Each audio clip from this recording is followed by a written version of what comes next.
اعوذ باللہ من الشیطان الرجیم بسم اللہ الرحمن الرحیم الحمدللہ رب العالمین الصلاۃ والسلام و تحیۃ الاکرام علی المکین المدنی القرشی العبدی مولانا و مولا الثقلین جد الحسن الحسین ابی القاسم محمد اللہم صل علی محمد وعلی محمد وعلی طیبین الطاہرین المعصومین المظلومین من یومنا ھذا الی قیام یوم الدین. اما بعد فقد قال علی بن ابی طالب علیہ الصلوۃ والسلام الکذب المفتاح لکل الشر. جھوٹ ہر برائی کا آغاز ہے. یعنی امام علی نے فرمایا کہ جھوٹ ہر برائی کا آغاز ہے. یعنی ہم ایک جھوٹ بولیں گے تو ہمارے اس کے لیے اگر ہم جھوٹ بولیں گے تو ہماری جھوٹ کے برائی شروع ہو جائے گی. لہٰذا ہمیں جھوٹ نہیں بولنا ہے. لیکن آج کا جو میرا ٹاپک ہے وہ ہے کہ کربلا کا مقصد کیا تھا. یعنی کربلا ہمیں کیا سکھاتی ہے. کیا ہم کربلا یعنی امام حسین کی جو مجلس ہے اس میں جاتے ہیں؟ کیا آیا نیاز کے لیے نیاز کھانے جاتے ہیں؟ آیا تبرک لینے جاتے ہیں؟ اور کیا ہم دکھانے کے لیے کرتے ہیں کہ ہم نے سب سے بڑی مجلس کی ہے؟ لیکن جو ہمیں کربلا یعنی ہمیں کیا مقصد دیتی ہے؟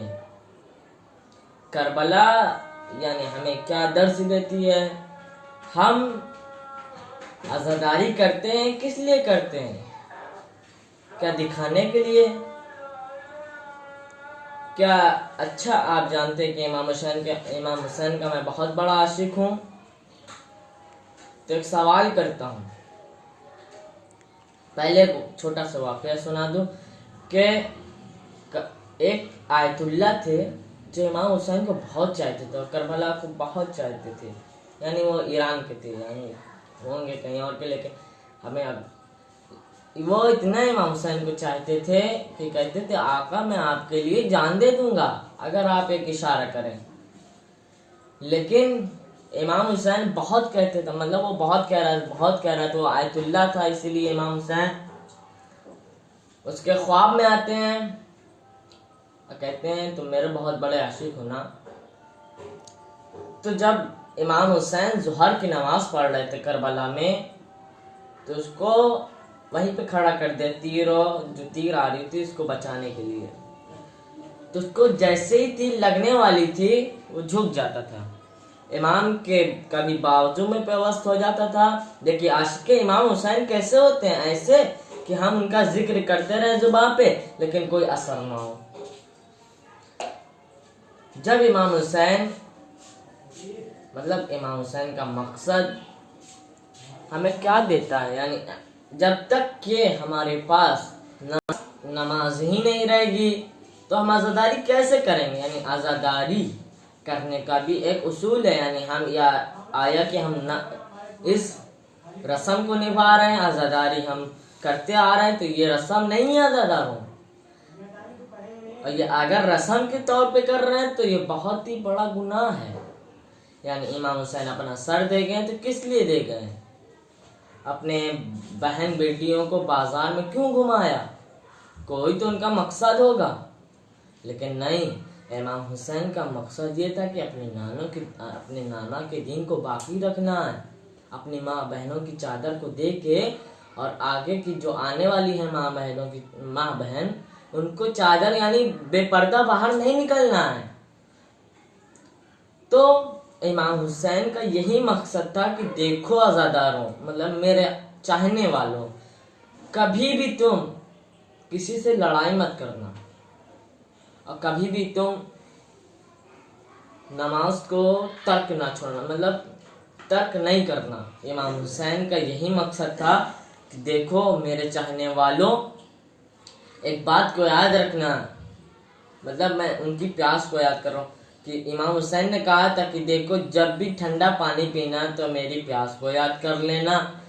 لیکن جو ہمیں کربلا مقصد دیتی ہے، ہم مجلس میں آتے ہیں سنتے ہیں، کیا اس پر عمل ہوتا ہے؟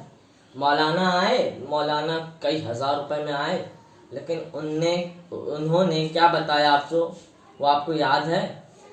مطلب انہوں نے کہا تھا کہ دیکھو میرے جانے کے بعد مولانا نے کہا تھا کہ امام حسین ایسا کر گئے، ایسا کر گئے، ایسا کر گئے، لیکن وہ بات آپ کو یاد ہے کہ مولانا دیکھیے مجلس میں ہم جاتے ہیں تو ہیں، لیکن امام حسین کی عزاداری پہ کوئی آنچ نہیں آئے گی۔ لیکن ایک مرتبہ ایک بہت ہی بڑا، اب میں یہاں سے متصل کر رہا ہوں امام علی کی عاشقی میں، کہ امام علی کے عاشق کون تھے، ان کو میں کہہ رہا ہوں کہ دیکھیے ایک بہت بڑا بادشاہ تھا، وہ جنگ جیت کے، مطلب وہ جنگ میں جا رہا تھا، ایک بہت ہی بڑا بادشاہ تھا اس زمانے کا، مطلب بہت ہی بڑا بادشاہ تھا، وہ جنگ کرنے جا رہا تھا، تو کسی سے پوچھتا یہ کس کا مزار ہے، مطلب وہیں سے گزر رہا تھا امام علی کی روضے کی طرف کے، تو پوچھتا یہ کس کا مزار ہے، کوئی کہتا ہے کہ یہ ایسے انسان کا مزار ہے جہاں پہ سب کی دعا قبول ہوتی ہے، کوئی کہہ رہا ہے یہ علی ابن ابی طالب ہے کہ علی ابن ابی طالب ہے، یعنی امام علی کا مرتبہ اتنا تھا کہ سب جانتے تھے، لیکن وہ بادشاہ شاید کہیں اور کا تھا، تو اس کے اندر داخل ہوتا، کوئی کہتا آپ چپل اتار کے جائیے گا آقا، کیونکہ یہ اس کا دربار ہے جس کے سب غلام ہیں، تو چپل اتارتا ہے، تو وہ اندر جاتا ہے تو دیکھتا ہے کہ بہت سے لوگ گڑگڑا رہے ہیں، یعنی کوئی کے ہاتھ نہیں ہے، کوئی کے پیر نہیں، کوئی کی آنکھیں نہیں، مطلب سب مانگ رہے ہیں مولا مجھے آنکھیں دے دو، مولا مجھے پیر دے دو، سب مانگ رہے ہیں، لیکن وہ بادشاہ کہتا ہے، وہ بادشاہ زیارت کرتا ہے حرم کی، اس کے بعد جب نکلنے لگتا ہے کہتا ہے میں کل صبح تک آؤں گا، اگر کوئی بھی یہاں روتا ہوتا دکھا، یعنی اس کا پہلے کا تھا کیا نام ہے کہ یہ اپنے سپاہی سے پوچھتا یہ کون ہے، مطلب یہ کیا ہو رہا ہے، کہہ رہے ہیں یہ لوگ دعا مانگ رہے ہیں، یعنی اپنی حاجات پوری کرنا ہے، ان لوگ کی حاجات پوری نہیں ہوتی، تو کہتا ہے کل صبح تک اگر میں آؤں، اگر کوئی بھی یہاں بیٹھا دکھا اس کی گردن قلم ہو جائے گی، تو اسی رات سے سب رونا دھونا سٹارٹ ہو گیا، یعنی سب ایسے ہی ہو گئے جیسے امام حسین علیہ السلام،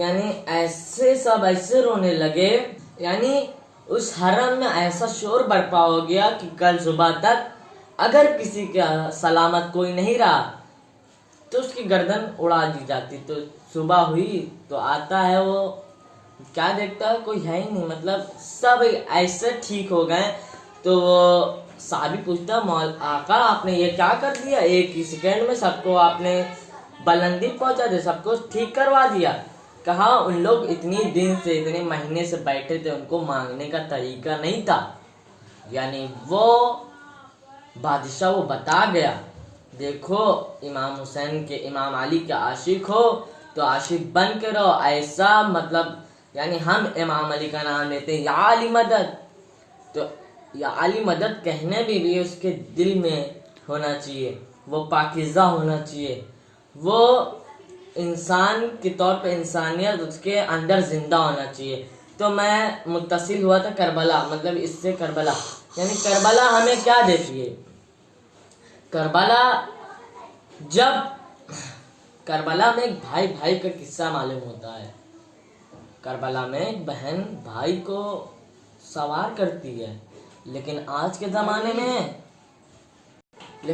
زمانے میں کربلا کا مطلب ہم عزاداری کرتے آ رہے ہیں، یعنی ایک رسم ہو گئی عزاداری نہیں رہی، یعنی جو بڑے بزرگ ہمیں کہہ گئے تھے کہ عزاداری اس طرح کریو، اس طرح نہیں ہو رہی ہے عزاداری کا مقصد ہی سب بھول گئے ہیں، یعنی سب گمراہ ہو گئے اپنے اپنے راستے سے، جو ان کا راستہ ہوتا ہے عزاداروں کا وہ بھول گئے عزاداروں، یعنی امام حسین کہہ گئے تھے کہ دیکھیے ایک چھوٹی سی بچی تھی، یعنی میں متصل کر رہا ہوں بات کو کہ آپ کو واضح کر دوں کربلا کیا ہے، جب اپنی امام حسین بیٹی کو، یعنی ان کی بیٹی اتنی پیاسی تھی، یعنی میں امام حسین کی بیٹی مطلب سب کو لے رہا ہوں، بنی ہاشم کے جتنے بھی تھے، اگر آپ کے سامنے آپ 3 دن کے بھوکے پیاسے ہوں، آپ کے سامنے یعنی تھوڑی دور پہ نہر ہو، ایک دریا ہو، تو 3 دن کا بھوکے پیاسے کچھ بھی کر سکتے ہیں، پاگل ہو جاتے ہیں سب. لیکن امام حسین کا صبر دیکھیے، ان اللہ مع الصابرین، اللہ صبر کرنے والوں کے ساتھ ہے. امام حسین نے اللہ کا صبر لیا، مطلب صبر کیا، اور اللہ نے اس کے بدلے امام حسین کو پوری دنیا میں، مطلب امام تھے ہی لیکن ایسا بنا دیا کہ ان کی جیسی عزاداری کسی کی نہیں ہوتی. یعنی ہوتی ہے ایام فاطمی سب ہوتی ہے، لیکن امام حسین کے جو زائرین تھے، یعنی میں کہہ رہا تھا کہ اگر آپ کے سامنے 3 دن کے بھوکے پیاسے کوئی بچہ ہو تو ایسا رونے لگے، آپ کو ترس آ جائے گا. لیکن اس ظالموں کو کوئی ترس نہیں آیا. ظالموں کو ایسا ترس بھی نہیں آیا کہ چھوٹے چھوٹے بچے بلک رہے ہیں پانی سے، پانی مانگ رہے ہیں، اللہ تش کی صدایں بلند ہو رہی ہیں. ایک جوان حسین کا، یعنی میں کربلا سے متصل باتیں کر رہا ہوں کہ آپ کو مقصد میں پہنچا دوں. یعنی امام حسین کا ایک جوان جا رہا ہے لڑنے، اور ان کو ایسا ہی خطبہ دے رہا ہے، مطلب ایسی باتیں بتا رہا ہے کہ مان جاؤ ہم اہل اسلام کے، مطلب اہل نبی، مطلب نبی کے خاندان والوں کے ساتھ ہیں، مطلب صحابی جو تھے، تم لوگ مان جاؤ، بیعت کر لو حسین کی. لیکن ان لوگوں نے کہا کہ میں حسین کو، نانا کے دین کو مارنے کے لیے نہیں، میں علی کے بغض میں حسین کو مار رہا ہوں. انا للہ و انا الیہ راجعون.